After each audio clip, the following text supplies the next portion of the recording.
ಒಂದು ಸ್ಟಾಕ್ ಇದಾವೆ, ಎಲ್ಲಾ ರೈತರು ಬಂದು ತಗೊಂಡು ಹೋಗ್ಬೋದು. ಪಾಣಿ ಅರ್ಜಿ ಕೊಟ್ಟು ಹೋದ್ಸತಿ ಕೊಟ್ಟಿರ್ತಾರಲ್ಲ ಅದನ್ನೇ ಕೊಡ್ರಿ. 2 ಫೋಟೋ, ಒಂದು ಅರ್ಜಿ, ID, ಇದು ಸರ್ಟಿಫಿಕೇಟ್, ಒಂದು ಯಾವುದು ಕೊಳಗಾವಿ ಸರ್ಟಿಫಿಕೇಟ್. ಪಾಣ್ಯಾಗ ಕೊಳಗಾವಿ ಸರ್ಟಿಫಿಕೇಟ್ ಇದ್ರೆ ಕೊಳಗಾವಿ ಅಂತಿದ್ರೆ ತರೋದು ಬೇಡ. ಎಲ್ಲರಿಗೂ ಒಂದೇನೆ 4,662 ರೂಪಾಯಿ, ಎಲ್ಲರಿಗೂ ಒಂದೇನೆ. ಅರ್ಥ ಆಯ್ತು. ಅವ್ರು ಹೇಳೋರಿಗೆ 7 ವರ್ಷ ಆದ್ರೆ ನಾವು ಸೆಟ್ ಕೊಡ್ತೀವಿ. ಅದಾದ ನಂತರ ಈಗ ನಿಮಗೆ ಅದಕ್ಕೆ 7 ವರ್ಷ ಕಾಯೋದ ಅವಶ್ಯಕತೆ ಇಲ್ಲ.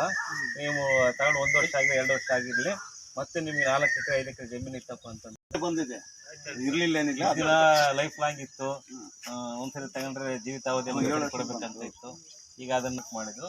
ನಂತರ ಇದು ಒಂದು ಆಪರ್ಚುನಿಟಿ ಮಾಡಿ 2 ಎಕರೆ ಮಾಡಿದ್ದಾರೆ. ಸೊ ನಾವೆಲ್ಲರೂ ಇದುವರೆಗೆ ಕೊಟ್ಟಿದ್ದೀವಿ 2.5 ಎಕರೆ ಮಾತ್ರ ಕೊಟ್ಟಿದ್ದೀವಿ.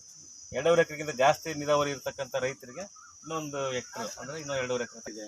PC ಪೈಪು ಜೈನ್ ಕಂಪ್ನಿ ಬಂದು ತಗೊಂಡು ಅದು ಏನಾದ್ರು ಸ್ವಲ್ಪ ಟೆಂಪರರಿ ಇನ್ಲೈನ್ ಲ್ಯಾಟ್ರಲ್ ಅಂತ ಬರುತ್ತೆ. ಆ ಲ್ಯಾಟ್ರಲ್ ಹಾಕಿ ನೀವು ಮೆಕ್ಕೆಜೋಳಕ್ಕೆ ಅಥವಾ ಹತ್ತಿ ಬೆಳೆಗೆ ಮಾಡ್ಕೊಂಡ್ರೆ ಡ್ರಿಪ್ ಕೂಡ ನಾವು ಸಬ್ಸಿಡಿ ಈಗೇನು ತೋಟಗಾರಿಕೆಯಲ್ಲಿ ಸಬ್ಸಿಡಿ ಕೊಡ್ತಾ ಇದ್ದೀರಲ್ಲ, ಅದೇ ಇದರಲ್ಲಿ 90%ರಿಂದ 5 ಎಕರೆವರೆಗೂ ಕೊಡಕ್ಕೆ ನಮ್ಗೆ ಅವಕಾಶ ಇದೆ, ಕೊಡ್ತೀವಿ. ಅದೇ ನೀವು ಆಲ್ರೆಡಿ ಕೊಟ್ಟಿದ್ದೀವಿ, ಇನ್ನು ಉಳಿದ 2.5 ಎಕರೆ ಕೊಡ್ತೀವಿ.